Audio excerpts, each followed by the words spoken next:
uh, I felt like you were going to take off, so I thought I'd better hit that button. All right, let me start again on this. There's two aspects to the budget. The one is what the program folks do, and that's primarily that claim spreadsheet where you've got your application, and the budget in your application is actually that claim spreadsheet. And we're going to go over that in a little more detail. And then the other aspect to the budget is what your finance office turns in. And that is basically the general ledger. You may have receipts and things for your purchases.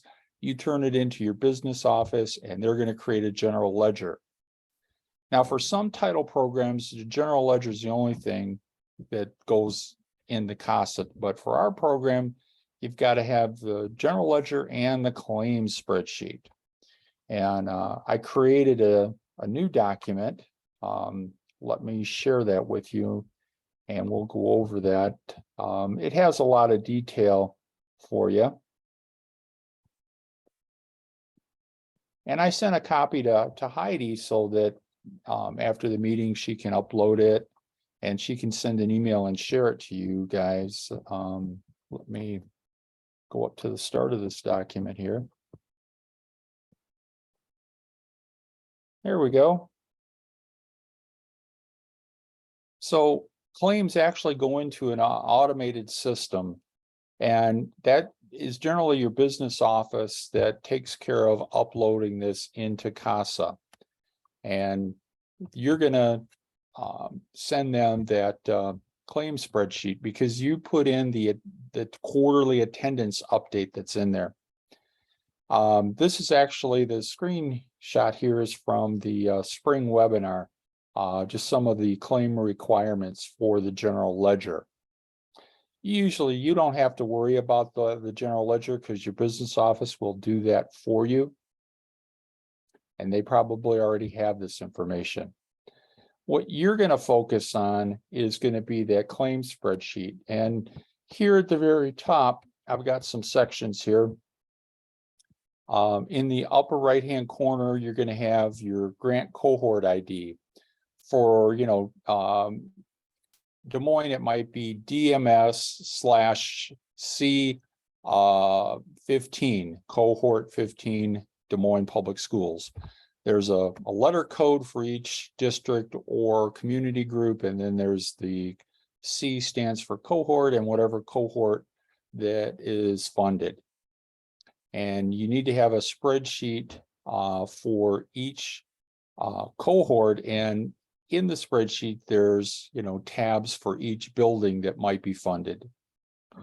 Now, notice over here the attendance update section, and I've got it highlighted in red. That's where you're going to provide an update every quarter of your enrollment and your average daily attendance. Okay.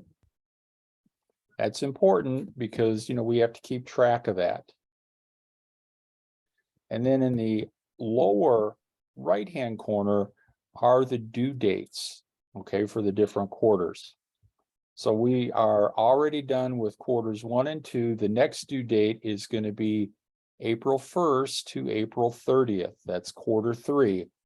And then quarter 4 is due July 15th, and that's the final expenses for the year. Okay. And so if you've got a lot of funds in your budget and you're thinking you're not going to be able to spend it all, you should probably set up a meeting with me and we'll talk about carryover and some of options maybe for spending that claim that you didn't think about. I've had meetings with folks and I've showed them things in their budget that they weren't claiming that they could, and they're spending an extra $5,000 or $6,000 on just one line item. So I'm happy to have those kinds of meetings with you guys. And then here's the rest of that budget. I sent Heidi a copy of the entire spreadsheet, so you can go ahead and post that and then send it out to folks in an email. And I've sent this out to the business office folks too. Now, what we do, we used to, in the old days, our business office, our finance folks would populate the spreadsheet. But with COVID, what happened was we were giving you carryover, and we don't know what areas you're going to put that money into. There's some leeway that you locally can decide where you need it. And so now we just have a blank spreadsheet, and we let you, update that with where your carryover is going to go. However, keep in mind that there are some limitations in the budget as far as percentages. Generally, the largest item in your budget is going to be staffing. You have to hire folks and you have to pay them a salary. And so for each quarter, there's a column, and then your budget is over here on the left. And then as you start making claims against your budget, that's going to show up over here to the far right where it says total expenditures. And that helps you keep track of how much money that's been spent. So let's go over in a little bit more detail the line item categories. So under program, we have personnel, and that's the staff that you hire and pay in your buildings. Contracted services might be a vendor who provides services for a fee. You might have somebody coming in to offer some STEM activities, and you pay them some money. That's a contracted service. Even, you may have an MOU. You might still have to pay them. Maybe if you go to the Y and use the pool, they charge you a fee for that. That's where it would go. Materials and supplies. That should be for program activities. If you're buying books for the kids, paint supplies, markers, whatever it is that the kids need to do their activities, that would go under that category. Obvious things that you can't do in that category might be, you can't buy a refrigerator. Even though you like to keep get the milk, that's a building expense because the refrigerator is going to last for 20 years. And, that really needs to be a building expense. That's called a capital improvement. So if you ever have any questions on something like that, just shoot me an email and I'm happy to answer that. So then after school snacks and meals, snacks are required by federal statute for this grant. Okay. So that's why we have this category. Believe it or not, a lot of states forbid you from spending 21st century funds on food. That's an example of bureaucracy, because we're serving kids that really are hungry every day. But anyway, that's another matter. Other is for allowable expenses that we really can't fit nicely in the above categories. Then the last one is kind of complicated. It's transfer to professional development. And that should happen right in the spreadsheet. So if you're paying staff a stipend to attend PD, it's reported here, but then we charge it to the PD category.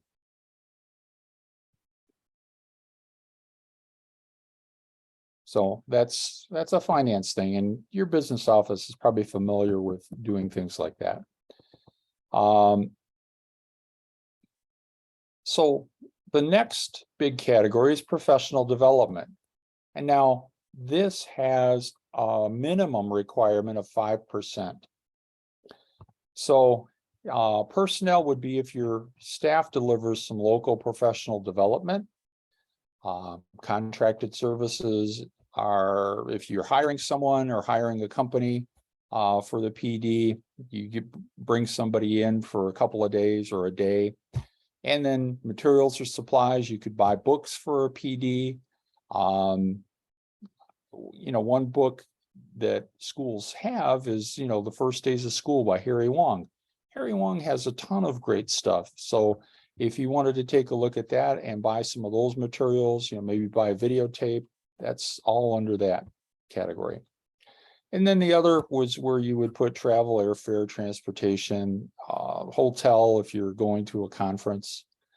And then transfer from the program. When you're paying staff to attend a stipend, paying a stipend to attend a PD, it would show up here. And that helps you to spend that 5%. Because sometimes you should be paying a stipend if you're running the program that starts maybe 2:30, 3:30, and you want to have a PD, you may need to bring your after-school staff in on a couple hours early. You might want to bring them in on a Saturday and then, pay them for that PD time. Okay, student access / transportation. That has a limit of 8%. And that includes, buses. You may have to pay a bus driver's salary. You might have to pay for, other transportation, maybe to get to a field trip. Maybe, it'll be a couple of vans that'll take you, whatever it is. Family safety and accessibility. This could be a staff person that you need to support kids with disabilities. And then other is additional acceptable expenses. The next category is evaluation. Now that has a limit of only 4%. But we've had this limit in place now for, maybe 6 or 7 years. And we've never had anybody saying, we can't do an evaluation for that measly 4%. So, we're trying to help you to control costs by putting that in there. And we've got some really good evaluators out there that are doing a fantastic job. And they're doing it within these limits. So it's a contracted service. You need to have a contract with your local evaluator. And we expect 5 annual local evaluations for each grant. Now, here's where it gets confusing. Your first year, you don't have to do an evaluation because we report 1 year behind. So year 1, you're gathering your data and it will be reported in year 2. So when you get to that year 5, that's actually reported, and maybe you're in year 6, or maybe, your grant has ended after 5 years, you didn't, reapply, but you still owe us an evaluation. So make sure that when you're contracting with your evaluator, you do one contract for 5 annual evaluations. And materials and supplies, you may have some software or other material expenses. And other is the cost of gathering evaluation data. You may have some costs that you spend. You might have somebody, data person that you have to pay to provide some of that data to the evaluator. Okay. The next big category is other admin costs. Now that's a limit of 8%. And your admin cost could be the salary of your building coordinator, could be your program director, could be, a general cost for administrative services. Transfer to PD is if your admin receives a stipend for PD that they're attending. And indirect costs are things like utilities for the program. When you're in the building for a couple hours, you're using electricity and heat. Those things can be charged to the grant as long as, you don't exceed that limit of 8%.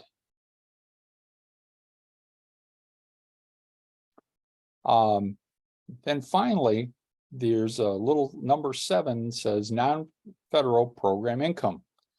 This is required by federal statute that if you're charging a fee to parents, you must report the total amount of fees, which the feds call that program income, and we have to deduct it from your claim. Okay. This has been in place for years, and we've got the documentation is actually in the finance document for the business office.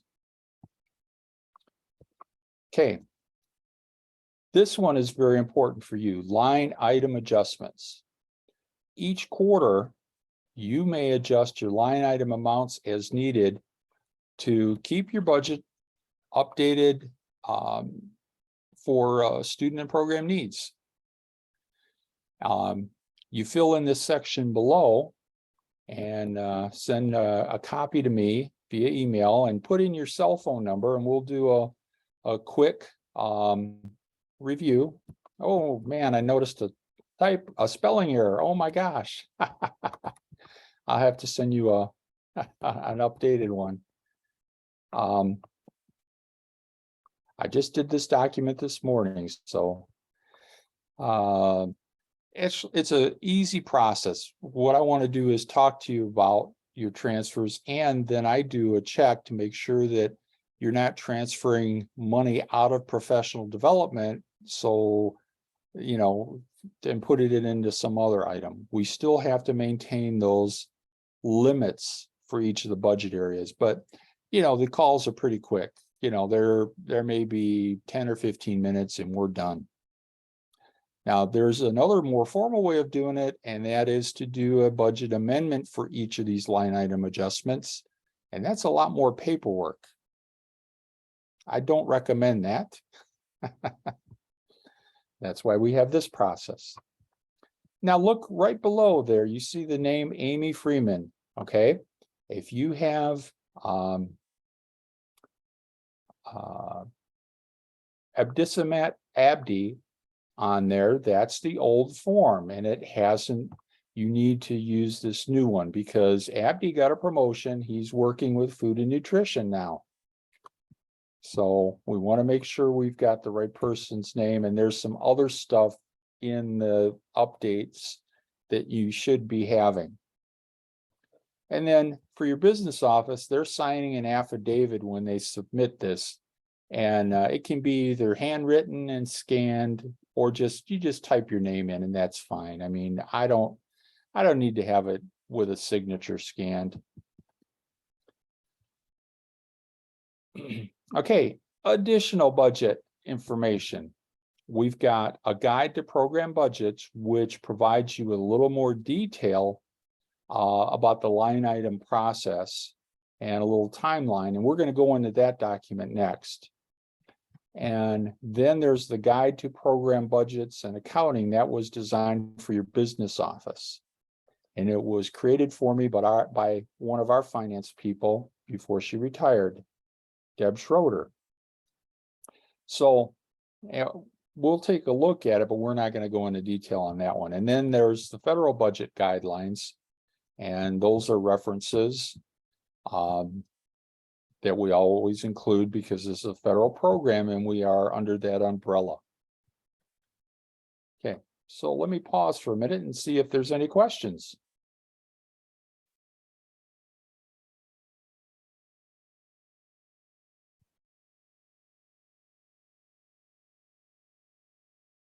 Okay, are you guys taking a look at your budget every month?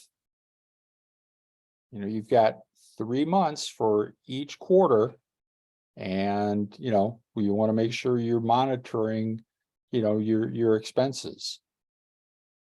Vic, I have a quick question. In the upper right-hand corner of the spreadsheet, it indicates an IDC rate. What is that? That's your business office knows that there's some sort of annual rate that they can put in for administrative. He wasn't quite sure about that, so he asked me to ask that question, and so I did. Indirect cost rate, that's what it is. Indirect cost rate. Mm-hmm. Okay, I will ask him. Thank you. And that changes, from year to year. It may not change at all for several years, but it could change. So.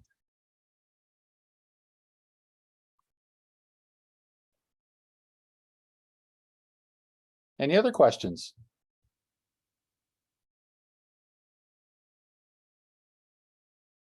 Oh, another thing on that indirect cost rate, you may want to claim the full amount. Some people only claim part of that because of that 8% limit. Depends on, are you charging part of an admin salary to the grant? That's entirely up to you.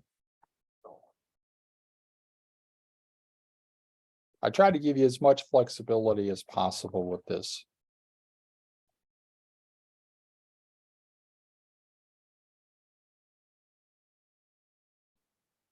Okay. Well, let's take a look at another document.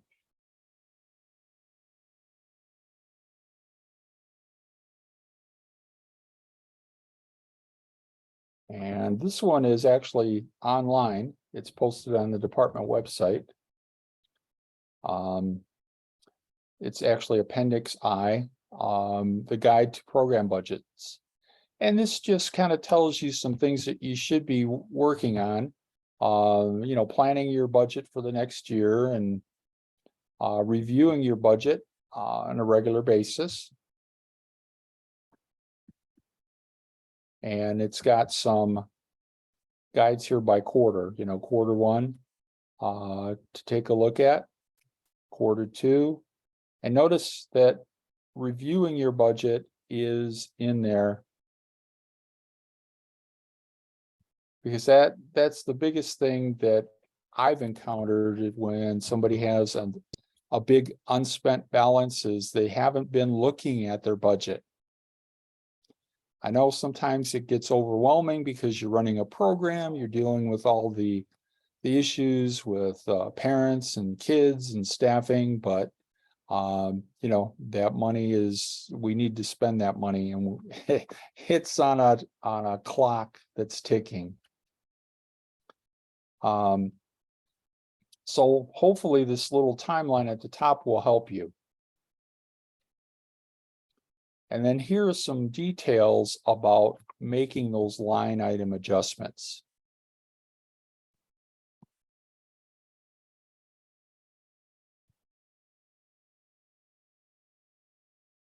And again, there's a little warning in red and bold about making sure you don't go outside of those limits for those categories.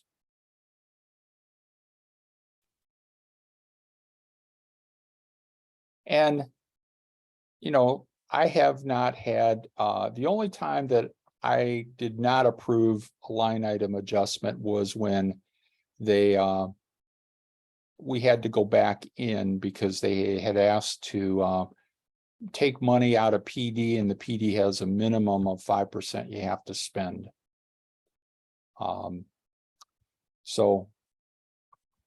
And there's the little quote from Edgar that shows that changes in the budgets require prior approval. And the written approval will be my email that I will say that your budget changes are approved, and you keep that in your file. And I would put it with your application documents. And sometimes we do need an amendment. And an amendment is for like a major change. Maybe you're closing a school. Maybe you've got such big issues you need to transfer more than 10%. We might have to do a formal amendment on that. But, if that's the case, email me and we'll determine whether or not you really need a formal amendment. I have a worksheet for a formal amendment that I will send you if you need it. And then you fill that out, and then I will take that and use it for the DE form for an amendment. And then automatic denial, that's just if you email me something and I ask you a question and it's been, 15 business days, I haven't heard anything back. We're gonna go back to square one because, I've got a lot of stuff going on and I don't wanna have stuff hanging out there. I like to get things done right away. Otherwise, it's almost impossible to keep track of things. So doesn't mean it's completely denied because you can always go back and if it's past the 15 days, I'll resubmit it and I'll take a look at it real quick.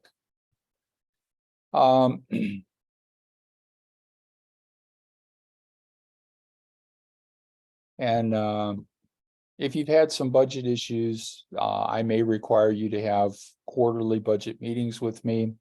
That's not real unusual. It's just how I meet the federal requirements for ongoing risk assessment for sub-grantees.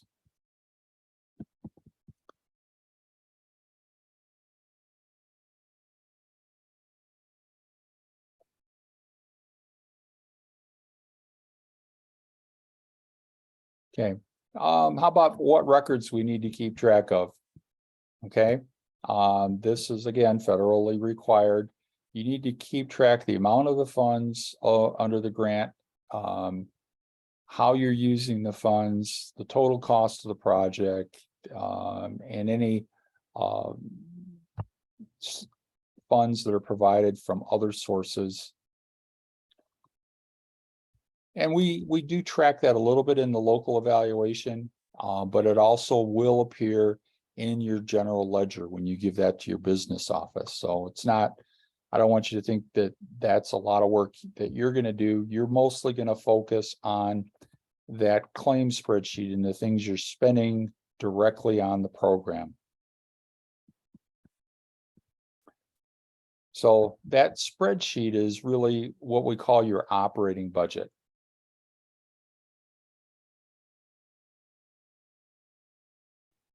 And then when you're looking at in-kind funding from community partners, think of that as a goal-based budget because you may be able to use some of that, but it's not, it's a variable. Every year, those partners, some may drop off, you may get some new ones, and so it's a moving target.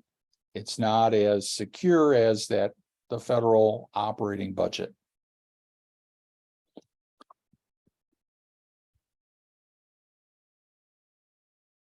And make sure that you get your fourth quarter stuff in and try not to do it on the last day. Because if there's ever an issue that you didn't, your claim is not correct, that's a huge red flag. And they are actually hiring a new position that's going to be Title V and risk assessment. And we are working on some things that will show up in CASA about monitoring risk. So, and here's a little bit more about your example of your operating budget. And it just shows you what these categories kind of look like. This is just an example. It's not from any one in particular.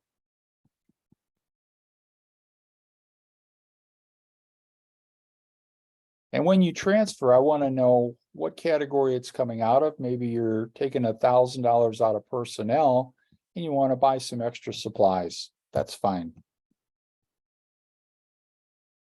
You notice we don't have a limit on personnel because it's already 70%. You may need 75 in your district. Somebody else might need, 65. That's entirely depends on your program and what you're paying staff, how many volunteers you have, and things like that.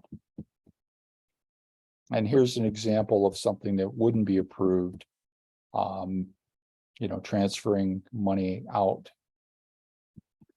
And of course, there is an attendance requirement, in the grant. You're required to have, by year 3, have met 80% of your goal.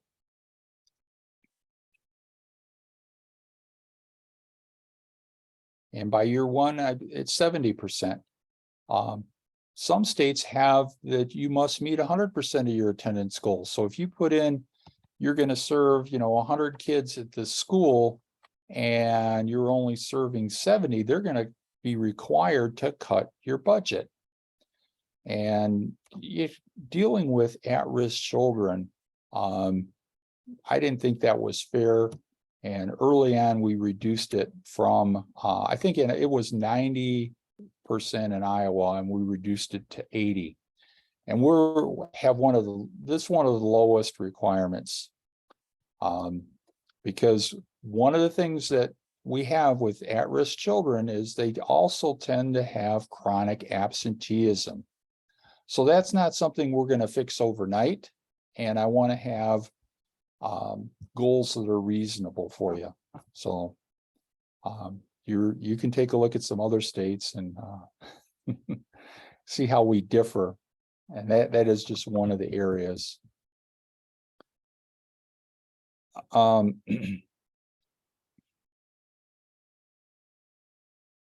Anyway, comprehensive site visits are mentioned there. I'm not doing any of those this school year. Those will start up again next school year. Here's some financial best practices. Don't spend more than 8% on your admin. Don't break up an administrator's salary into different categories, like say, oh, we're going to pay 10% of their 15% out of PD, and they don't actually deliver PD. That's a no-no. Don't exceed 4% for valuation. Of course, don't supplant with federal funds. And don't buy any technology without approval from me on there, because this is not a technology grant. I've had a lot of requests for, people want to buy tablets or computers. And there's actually another federal program. It's Title IV Part A. We are Title IV Part B. And Title IV Part A, you can actually spend 15% of that money on technology. So, I am able to, if you're interested in that, I can look it up, how much your money is for that particular fund, and tell you what your 15% would be. However, you have to work with the district and that person who decides where that Title IV-A budget is going to be spent and put in your request. And there may be several requests to use that 15%. Or they might, at the local level, say, we're not spending any money on technology. We want to just put all this into a salary. Local control. So make sure that you've got records of all your expenses. And I suggest collaborating with the building principal. They've been doing budgets for many years, and they can offer you a lot of good tips and plan for sustainability. Okay. And there's a little section here on fees that, fees are not a best practice. And if you are charging fees, if you do that, you should be sending me your enrollment form, because we added that in 2018. Send that to me before you start school every year. And then here's a little table of how we do risk assessment and monitoring.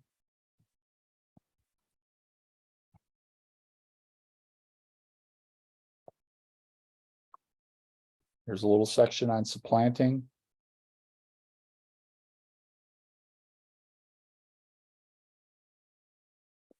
There's a little section about auditing your program. Keep in mind, I'm looking at your claims every quarter. And if I have something that I look at and I say, what is this? Well, you're going to first get an email from me, maybe a phone call, and I'll ask you to explain it.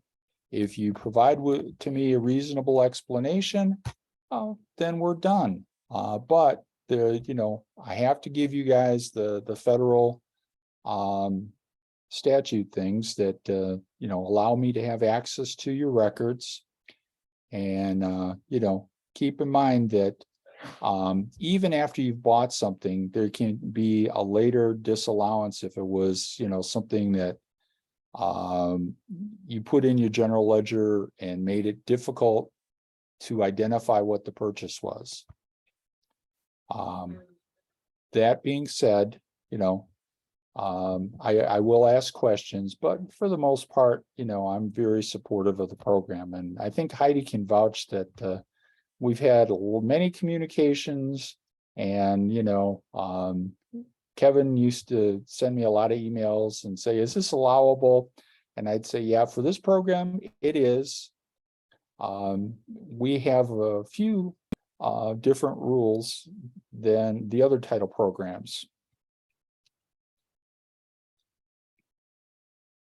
And there's a section in about non-compliance. So I'm not going to go over all the details on there, but it's there. And, there's a little section. There's even the grant amendment worksheet for you. It's in there. But I have that as a separate document if you ever want to do an amendment. All right, so let's take a little pause here. You guys can ask me any questions. Do you have an example of what technology might be approved if they come to you for prior approval first? Well, here's one of the issues with technology. And keep in mind, I used to be the state ed tech director.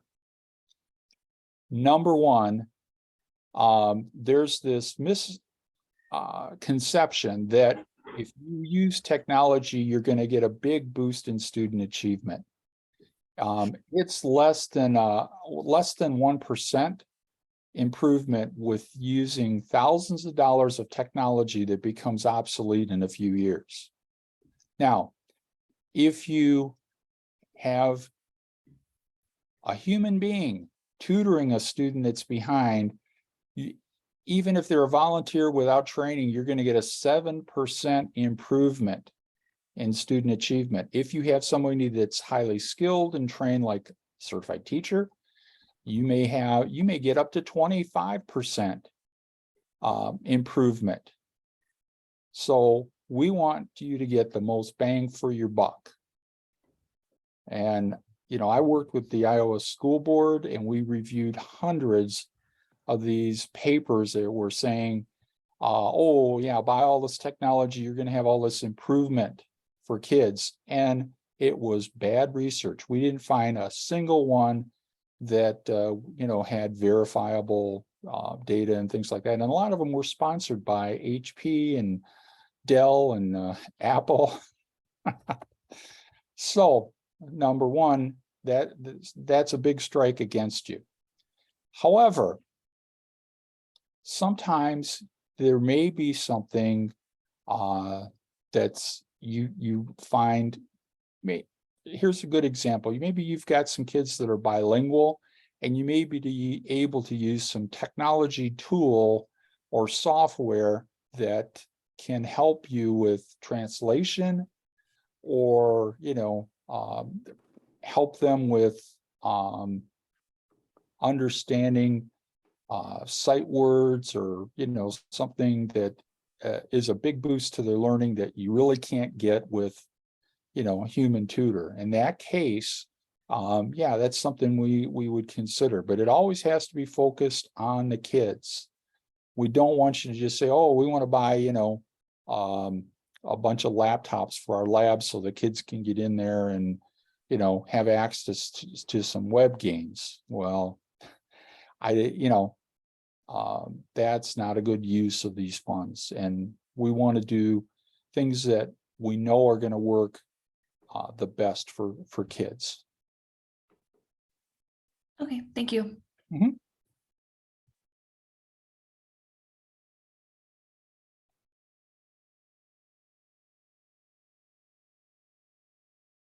Any other questions?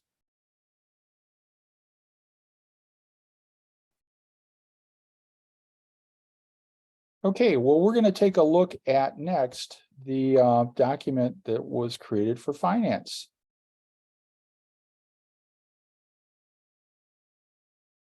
Just a second here.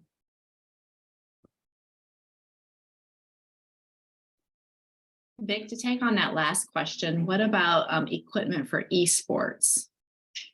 What's an esport? It's gaming, and then they compete against other students at other schools. Okay, and as a result of doing that, is that going, can we say that can we measure that that's helped them improve in their reading and math? I don't know. See, this is what we have to report to Congress, you know. I'm a huge gamer. I've been playing games for 30 years.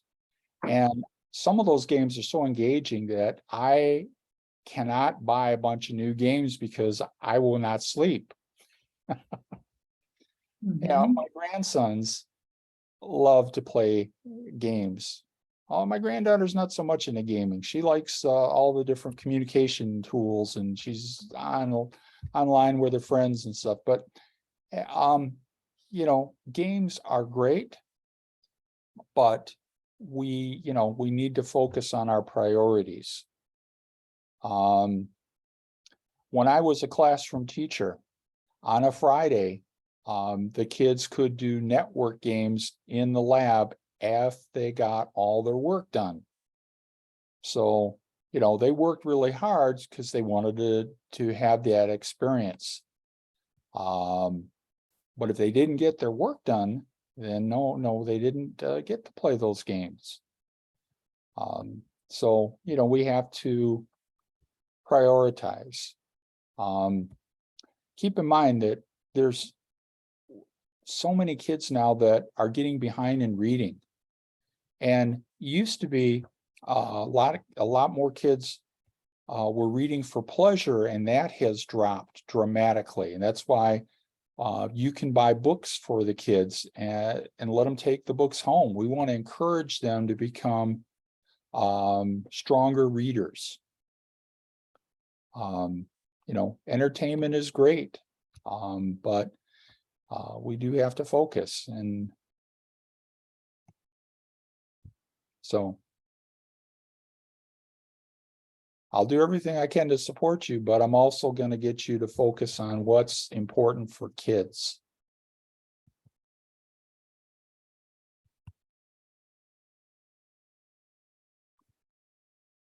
Okay, let's take a look at the big document for the finance folks. And keep in mind, this is a lot bigger than the document that I made for you. That was a couple of pages. And this has a little background, talks about eligibility.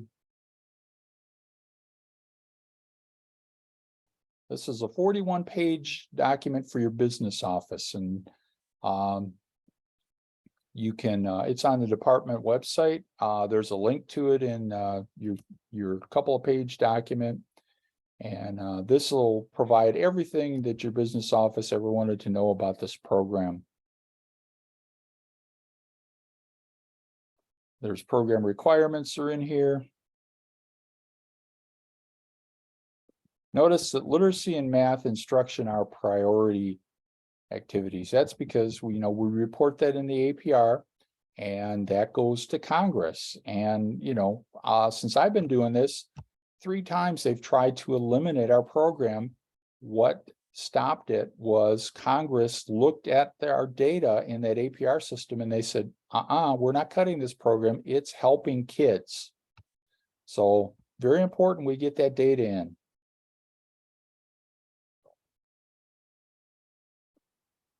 And this is just a little bit about what the program does. And then there's more details on fiscal requirements. This will be your business office favorite section. And it talks about allowable uses and indirect costs.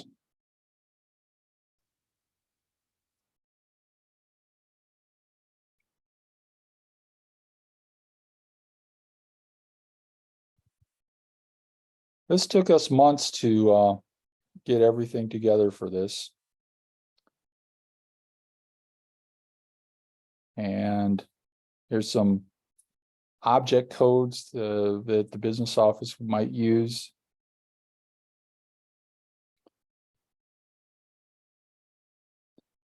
And there's that timeline.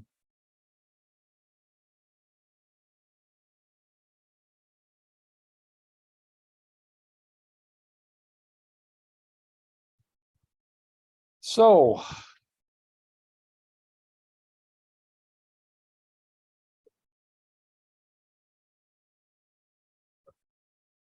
does anybody have any questions on that? I'm going to drop the link to that in the chat.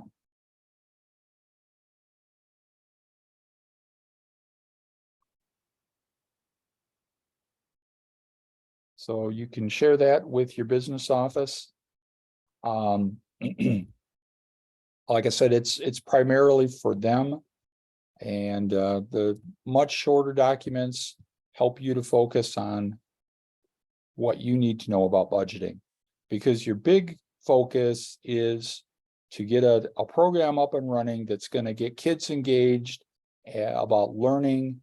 And we want to make this program where they think it's fun, but we've got some real critical learning in place for them to shorten up those achievement gaps. And that's not an easy thing to do. So that's a real important challenge for you.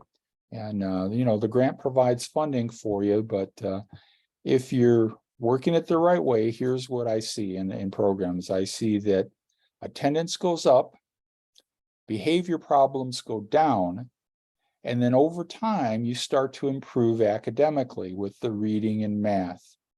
And you know, things like that's important for the kids is they're making new friends. That's important for them, and that may be a reason why they will come to the program, because they've made some new friends. And that's a good thing, because we want kids to develop socially as well.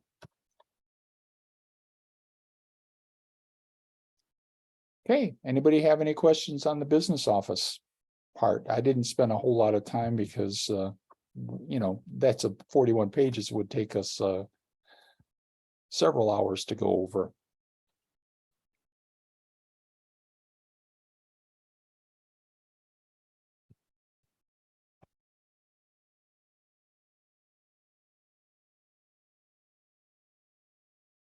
Okay, well, no questions. I guess everybody thought it was easy peasy.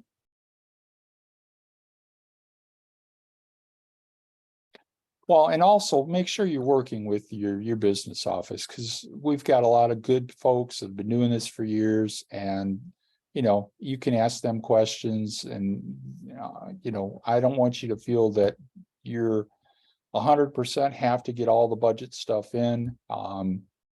You're mostly going to give you've got your budget is already worked out. You're going to report the quarterly attendance in that spreadsheet, and then you'll be sending in your expenses to the business office. They may actually be, you know, adding all those numbers up when you send the expenses, but you should be planning at the building level, you know, for what you need, supplies, you know, field trips, things like that.